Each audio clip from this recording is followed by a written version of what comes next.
My man, my brother, Ryan Sizemore. How's it going? It's me. It's going good. Yeah? Everything is good. Yeah? Tell me something notable that's been happening in your life. Notable. So, I've been revisiting my bucket list. All right.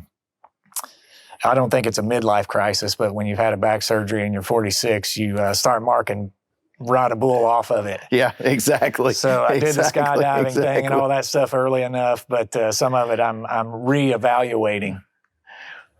Not ready to commit to. Not ready. What's that Tim McGraw song, Live Like You're Dying? Yeah, that's right. You ain't going to ride a bull named Fu Manchu? Yeah, not riding a bull named Fu Manchu. That one's off now. Maybe I'll get the Aston Martin. You have to get the Aston Martin. We either have to get the car club off the ground, correct, which has been a thing, or you have to buy an Aston Martin, one of the two. If I buy an Aston Martin, I'll be in good shape because I'm working on the 69 Charger. So get both of those. Your 69 Charger and my 69 F100 are about in the same shape. That's correct. And that means they're not far from how we bought them, which is just nothing. Well, I've had mine a lot longer than yours, so mine's set a lot longer in the same shape than yours did. All right. So recently you also got a promotion, right? Yeah. So how's that going? I love it. I was a little skeptical in the beginning. In fact, I said no. And you did. You're like, no, you told me no about 5 times. That's right. It lasted about 3 months. And when we ate lunch at Nueve, I told you all my concerns, and I was like, man, I just don't think I want to do this. What was your biggest concern? Like, because the whole executive team was like, that dude will kill it. Like, so what had you hung up? Well, I started in finance, so I had, my background was there. That's what I went to school for in the beginning. But not long after that, I had moved to sales and inventory management and pretty much been in sales and purchasing the rest of my career, 20 years. What year did you start with Grit? When you started selling there? 2003. That was 2003. Yeah. Okay. Because before then, you were actually doing the books. Correct. At that point. And when we say books, like old school, like you were doing the ledger stuff. Graph paper. I did my first rec on a computer a couple months ago. Okay. All right. So I cut you off, but the finance is how you got started, and then you moved into sales. And it served me well. I loved it. I told everyone that came up after me if they were going to college and wanted to be a business owner, that finance is where I would recommend them to go. Accounting and finance, because it served me well in accounting. Very well-rounded in being able to talk to customers about numbers. But I felt like my biggest strength was customer relations. Yeah. I loved traveling around. And when you get to a place like this and guys are like, oh, the first time I ever met anybody in the tungsten industry was you 15 years ago. Right. You first think, 15 years ago, God, I'm getting old. But then secondly, you're like, yeah, it is. And I love that, how much I, travel and get to see customers and relations. And I didn't want to go back to being behind a computer. Just sitting at a desk. Yeah. Punching numbers. But, the new CFO is more of a strategic position, not just telling everybody what money you're making or losing, but, how you're going to fund the next 10 years of projects, incorporating AI. So a lot of the projects that I've been working on recently has really renewed my passion for solving problems with numbers. And so I've really enjoyed that. I mean, one of the reasons why I felt like you'd be good at it is because you really understand both sides of the equation. You don't only understand the finance or just only understand sales. You had done both of them. And those two worlds don't come together a lot. If they do and they haven't done both, it feels real funky. So a lot of times, like if a CFO gets promoted to a CEO and they've only been in finance their whole life, they kind of get that CFO title. Yeah. And it's just because the way that the lens that they see the world through is like super black and white. But when you're in sales, you know that it's more nuanced than that.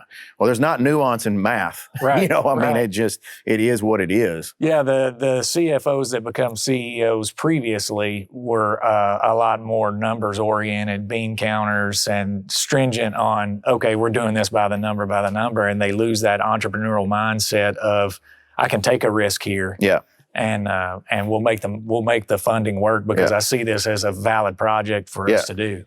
Yeah, and conversely, that a guy that's only done sales, Yeah. may put way too much emphasis on the relationship side and not pay enough attention, and then he'll drive his finance guy nuts because he's just not really fully understanding it, paying attention to it. So I just think that's what makes a good, well-rounded CFO is to at least have some experience. It doesn't mean you have to have 10 years in both of them and have to have mastered it, but just to kind of peel the curtain back and get that experience a little bit. One of the things that I love from my years in sales is having conversation like we did today when I was like, hey, when we get back, we need to immediately do this. Mm-hmm. And that was from my sales and inventory background, knowing what we have and where we can make some money. But also I had already, while we were in that meeting, ran the numbers on my notepad and was like, okay, right here we can do this, and here's what material we need. I was checking inventory and we can make this happen by November. Yeah, somebody said, hey, how much WO3 is in da-da-da-da-da, and you're just like, boom, you just spit it right out. Yeah. And Debbie was like, how'd you do that? Yeah, right. Yeah, seen it a few times over the years. So end of the year's coming up, and we'll be doing a little bit of bird hunting, hopefully. Yeah. Tell me, like, I know you've been on some film for goose hunting. You had, you owned dogs for a little while. I own dogs now. They're kind of like my therapy. You got anything going in the hunting world now, like elk hunt coming up? I know that's something else you like to do. Yeah, so I'll be doing some deer hunting and duck hunting in the winter. You know, when it gets cold, when season comes in. I now, again, getting older, I don't waste my time in the first part of duck season because there's no ducks in Kentucky. So we'll do some bird hunting, pheasant hunting, quail hunting. I learned a lot of recipes recently, so I've been cooking the quail and pheasant from my freezer. So you're kind of an in the closet chef, right? Yeah, I like it. Would like to go back. I would like to go to school and like do the culinary thing just for my own. Okay. Yeah. So you've been revisiting your bucket list? So maybe going to culinary school is one of them. Yeah, culinary school. I definitely want to increase my education, whether it's either in psychology or culinary school. I think I would have more fun doing the culinary just as a personal, because I love to do that. I would prefer you do the culinary. That way I could get some of the benefit from it. Yeah, it's like you said about the dogs. I think we both got to the point with hunting and dogs where you enjoy watching and seeing the dogs as much as you do, or more than you do actually being the person hunting. And I've seen you enjoy working your dogs and let everybody else do the hunting, because that becomes the focus. And I got to that and I had a serious bloodlust for killing ducks, but I got to where with my dog, everybody else was shooting, and I was like, did you see that retrieve? Right. You get proud that you trained some dog to do that. So so duck hunting, deer hunting, no big game this year. I had a trip planned, but had to cancel it. And then when pheasant and quail come, we'll go. Yeah, and we're guaranteed to kill. Yeah, definitely. Pay to play, baby. Cheapest thing on the trip is the shells. That's right. That's Ricky's famous line. He's like, "Why didn't you shoot? Yeah, it's the cheapest effing thing on the hunt." You're like, it's 50 yards away. He's like, hey, you might hit it. Get lucky. Right, so we'll wrap with this. Tell me what's your favorite recipe to cook, not necessarily to eat, but to cook. What's your favorite? Favorite one? Because I know you got a Blackstone, you got a green egg, you got all this stuff going. Yeah. Probably I have been doing recently beef ribs.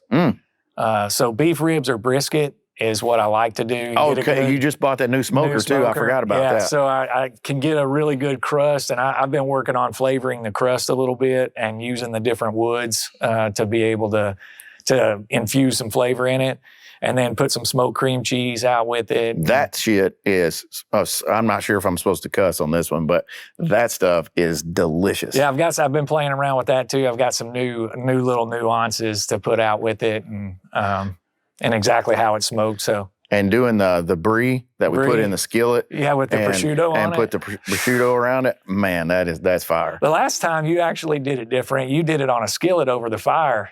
And that one was good. Yeah, just out there, it's just oozing out. You got some wheat thins or whatever your crackers are. Yeah. Put a little jelly, some kind of. I didn't know where you were going. You said put a little jelly. Yeah, that too. The pepper jelly. Yeah. salty and spicy. Well, I have all kinds of people on this pod, but you're a pretty special one for me. I opened that up saying that you're like my brother. We've been buddies since I can remember. Yeah. Since we played in our underwear, and our underwear was our whitey tighties were too big for our little skinny bony legs that were about the size of this antler Mine right are still here. that size.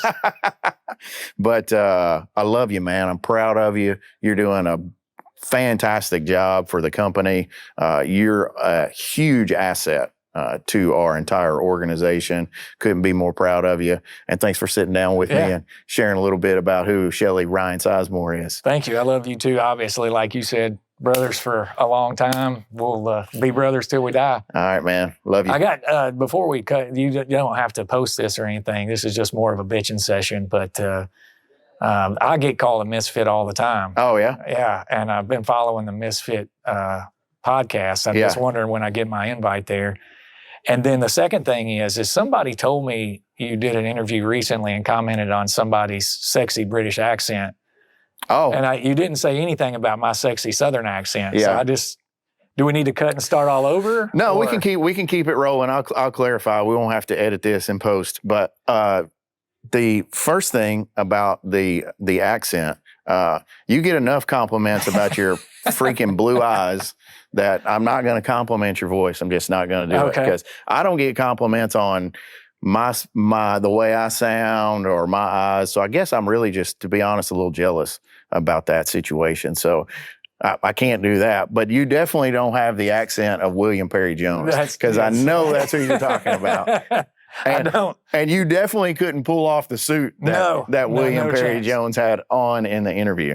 Well, you and Adam Howe got me on the man bun because I always say I wouldn't waste a wish on hair, but if I had hair, I'd have to. I'm jealous of yours. You'd be wearing the man bun. I'd be man bunning it. Yeah. And the last thing about the Misfit is that the real concern is that once we have you on the Misfit pod, it's just that's it. I mean, it's not finale. It's so whenever we decide to wrap, we're saving you for the very I've got some last ideas. one. Okay. Whenever that comes, I've got some ideas.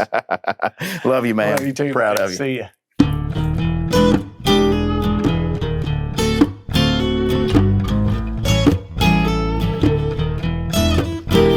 Cliff's Notes, Cliff's Notes, Cliff's Notes, Cliff's Notes.